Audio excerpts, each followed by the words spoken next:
एकदा हे करवंदांचं लोणचं पहा, अगदी चटपटीत चटकदार बनून तयार होतं आणि 1 ते 1.5 वर्षापर्यंत हे लोणचं चांगलं असं टिकून राहतं, बुरशीसुद्धा लागत नाही.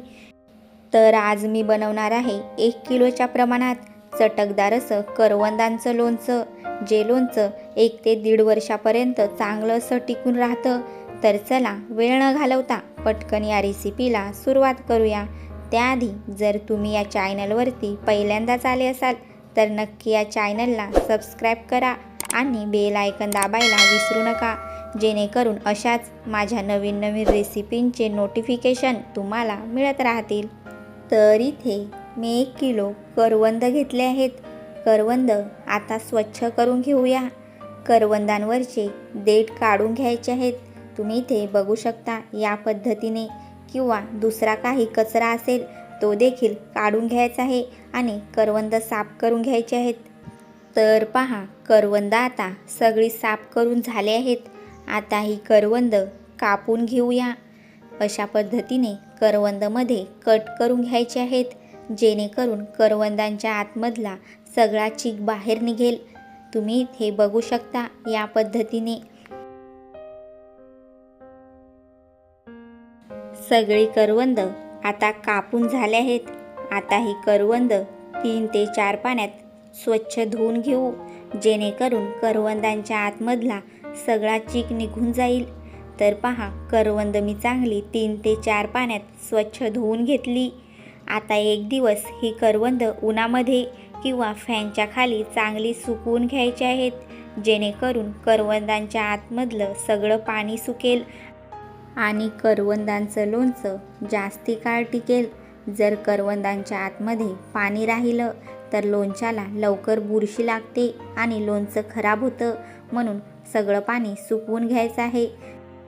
तर पहा, करवंद 1 दिवस उन्हामध्ये चांगली अशी सुकवून घेतली. आता लोणचं बनवण्यासाठी मसाला तयार करून घेऊ. तर इथे 1 चमचा धने घेतले, अर्धा चमचा जिरे, 1 चमचा मेथीदाणे आणि 5 चमचे मोहऱ्या घेतल्या आहेत.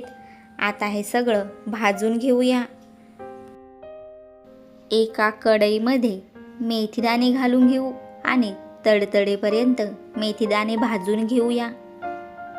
मेथीदाणे भाजून झाले आहेत. आता काढून घेऊ. त्याच कढईमध्ये धने आणि जिरेसुद्धा भाजून घेऊ. 30 ते 40 सेकंद धने आणि जिरे भाजून घेऊ. वास सुटेपर्यंत चांगले असे भाजून घ्यायचे. तर पहा, धने आणि जिरे भाजून झाले आहेत. आता ते देखील काढून घेऊ आणि त्याच कढईमध्ये मोहऱ्या घालून घेऊ आणि मोहऱ्या देखील तडतडेपर्यंत चांगल्या अशा भाजून घेऊया. मोहऱ्या देखील चांगल्या तडतडल्या आहेत. आता काढून घेऊ. आता हे सगळं थंड करून मग मिक्सरला बारीक करून घेऊया. इथे धने, मेथीदाणे आणि जिरे एकत्र वाटून त्याची एक पावडर तयार करून घेतली, ती काढून घेऊया. आता मिक्सरच्या भांड्यामध्ये ह्या भाजलेल्या मोहऱ्या घालून घेऊ आणि त्याची देखील एक पावडर बनवून घेऊ. तर पहा, मी इथे पावडर बनवून घेतले आहे. सगळे मसाले वाटून घेतले. करवंदांचं लोणचं बनवण्यासाठी लागणारे सगळे मसाले आता बघून घेऊ. त्यासाठी मी इथे 3 चमचे विकतरी लोणचा मसाला घेतला आहे. भाजून घेतलेली मोहरीची पावडर, अर्धा चमचा गरम मसाला, भाजून घेतलेले धने, जिरे आणि मेथीदाण्याची पावडर, 3 चमचे मीठ, 1 चमचा लाल तिखट मसाला आणि अर्धा चमचा हळदी घेतली आहे. गॅसवर एक कढई ठेवून घेतली. कढईमध्ये 1 वाटी म्हणजेच 300 ग्रॅम एवढं तेल घालून घेतलं. तेल चांगलं कडकडीत असं गरम झालं आहे. आता या तेलामध्ये 15 ते 20 लसणाच्या पाकळ्या घालून घेऊ आणि गॅस बंद करून घेऊया. आता तेलामध्ये या पाकळ्या सतत अशा परतवत राहू, जेणेकरून पाकळ्या तळाला लागणार नाही. आणि गॅस मी इथे बंद करून घेतला आहे. तेल थोडं थंड करून घ्यायचं आहे. तर पहा, तेल आता थंड होत आलं आहे. आता याच्यामध्ये 1 चमचा भरून हिंग घालून घेऊ. पुन्हा सगळं चांगलं एकत्र मिक्स करून तेल पूर्ण थंड करून घ्यायचं आणि मगच लोणच्यामध्ये घालायचं. तेल आता थंड होऊन देऊ. मी इथे एका मोठ्या पातेल्यामध्ये सगळी करवंद घालून घेतली. आता याच्यामध्ये मसाले घालून घेऊया. सगळे मसाले करवंदांमध्ये घालून घ्यायचे आणि चांगले एकत्र मिक्स करून घ्यायचे, जेणेकरून सगळा मसाला करवंदांना चांगला असा लागला जाईल. तर पहा, मी सगळा मसाला करवंदांमध्ये एकत्र असा मिक्स करून घेतला. आता तेलसुद्धा थंड झालं आहे. हे तेलसुद्धा करवंदांमध्ये घालून घेऊ आणि सगळं एकत्र चांगलं असं मिक्स करून घेऊ.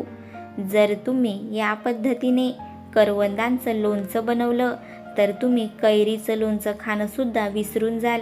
एवढं चमचमीत हे करवंदांचं लोणचं बनून तयार होतं. तर पहा, मी सगळं लोणचं आता मसाल्यामध्ये चांगलं असं मिक्स करून घेतलं आहे.